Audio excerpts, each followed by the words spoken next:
my friends, welcome to my channel. If you're new here, I'm Zita, and on my channel I do DIYs and makeovers on a budget.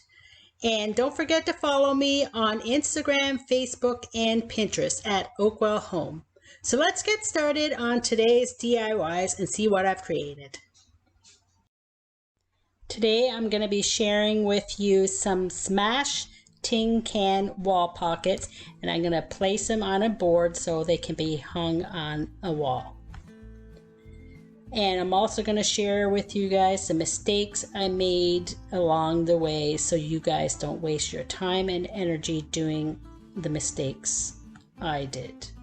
So first, I had this whole bunch of cans. I wanted to get a whole bunch done because I'm going to make some more single wall pockets in the future.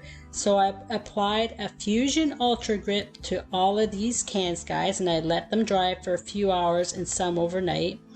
And then I applied a couple of coats of my homemade chalk paint.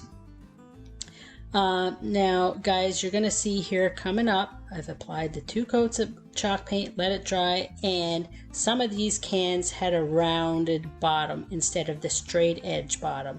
And this was a real issue for me. I could not get these cans opened for the life of me. I tried a little camping tool as well. They would not open. So I did this whole lot of cans, guys, painted them up, and there was one can in the bunch with a straight edge that I was able to get open with a can opener. So check the bottom of your cans first, guys. So here's that little camping tool. I tried to get the rounded edge ones open and they would still not open. So I had to start fresh again, find some cans with that bottom straight edge, the same as the top. And so what I did first was just removed the top and bottom of the cans, and then I squished them. Got them into shape with my rubber mallet here on the bottom, and I used some pliers as well just to get them closed a little better. But try to get them closed as much as you can, guys, but if you can't get them completely closed, like seamless, it doesn't matter. Like you don't even really see that, and sometimes your decoupage paper will go over the bottom of that. You can kind of just flip it over the bottom. So I'm just squeezing it tighter here.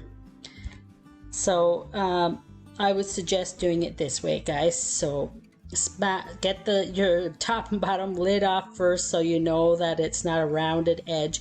And guys, if anyone out there knows if there's a can opener that will take off those bottom rounded edges, please let me know in the comments, because I still have all those cans left over, and if I can get them open, that would be great, so I don't have to waste my time in painting some more. So once I had them smashed, I put that Fusion Ultra Grip on, let that dry. Then I put my homemade chalk paint, a couple of coats, let that dry, and now I'm using this beautiful Tim Holtz Botanical decoupage paper, my Mod Podge, and then I have a small brush to apply my Mod Podge. So this is what this paper looks like, guys. It's absolutely gorgeous. I've used this paper on so many projects, and I absolutely love it, and I think people really like this paper as well. So I just cut my paper so it would fit over the back slightly. I'm not going to put it all the way around because I'm going to be putting these wall pockets on that board that I showed you there earlier, so you won't see the back, so you don't really need to cover up the whole back. As long as it's around the edges, then that's good. And guys, how I apply my Mod Podge is I work from the center out, so like half and half. So apply your Mod Podge, put down that half with your saran wrap, and I actually use an old shower cap, which has really soft plastic. I just keep this in my craft room and whenever I'm doing decoupage, that's what I use. But you can also use saran wrap. It's a nice soft plastic, so you won't rip your paper. So here, as you can see, I'm just folding over that paper just around the back, and then I'm gonna do my other half and do the same thing, fold it around the back, and then fold up the bottom. And I also put a coat of Mod Podge all the way around the back, just to seal in that chalk paint and just to protect it from rusting. So guys, if you haven't subscribed yet, please consider subscribing. And once you finish watching this video, please give it a like and a comment. I work really hard on these videos and all of these projects, and I'm trying to grow my channel, so I would really appreciate a like and a comment. And if you could please consider subscribing, I would greatly appreciate that as well.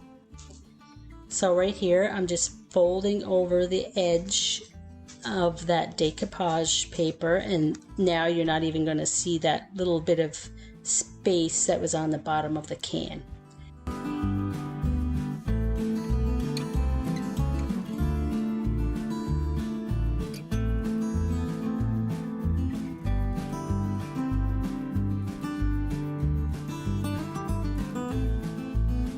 Don't they look beautiful, guys? This is the next day after they've dried, and that decoupage paper was on those cans so smooth.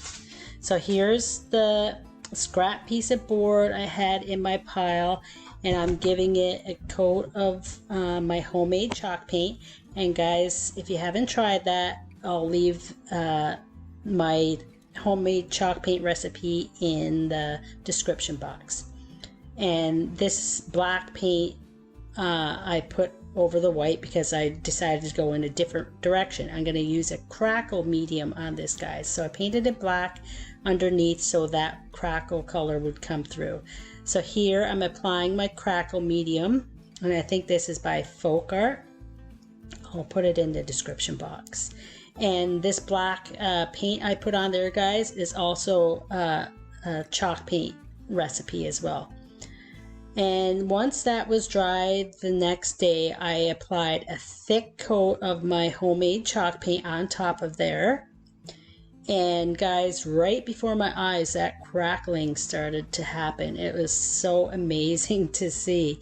So you see the crackle starting to happen right away, but then once it's completely dry, it's like really crackled, and you'll see coming up here. It looks absolutely beautiful. So guys, this is what it looks like the next day all dried. So once it was dried, I put a coat of polyacrylic on here to seal everything in, to make it stay beautiful, just in case someone wants to put this outside. So I let that dry, and now I'm putting a sawtooth hanger on the back so people can hang it where they want. I'm going to be selling this project, guys. So now I'm going to place my cans where I want them, and you're going to see a couple other mistakes here I made, guys. So first I thought I'd try a nail gun, but it didn't work. It went through the can, and I think it went through the board, but I could not feel it on there. Maybe it went down too fast. So here's, guys, is another big mistake I made. I meant to put a board underneath my cans, not on my actual project. This is what I meant to do. So keep your mind with you, guys, and get a piece of plywood or some wood so you can drill your hole through your can and not your project. And I actually think I drilled down to my desk, guys, so be mindful of what you're doing. Must have been in La La Land there somewhere. Anyway, so I got my drill out and some screws. So I already had the hole there in the one board, so I just needed to get my screw and my drill, and that one was done. And I did the same thing with the bottom, and I didn't need to drill a hole in the board. You know, putting this screw through with the drill was enough. it's just a soft piece of wood, so it's not really necessary to pre-drill a hole in it. And guys, I put some lavender in this, and I was gonna put it in this, you know, floral foam, but I don't know, it wasn't working out, so I just folded it up and put it inside the cans, and it worked out really well. So guys, let me know in the comments what you think of this beautiful hanging smash wall cans. I am absolutely loving it, and I'm loving that crackle. So guys, I hope this gave you guys some inspiration for your smash tin can wall pockets, and I hope to see you in the next video, and please consider subscribing, and don't forget to give this video a like and a comment. See you in the next video, guys. Bye.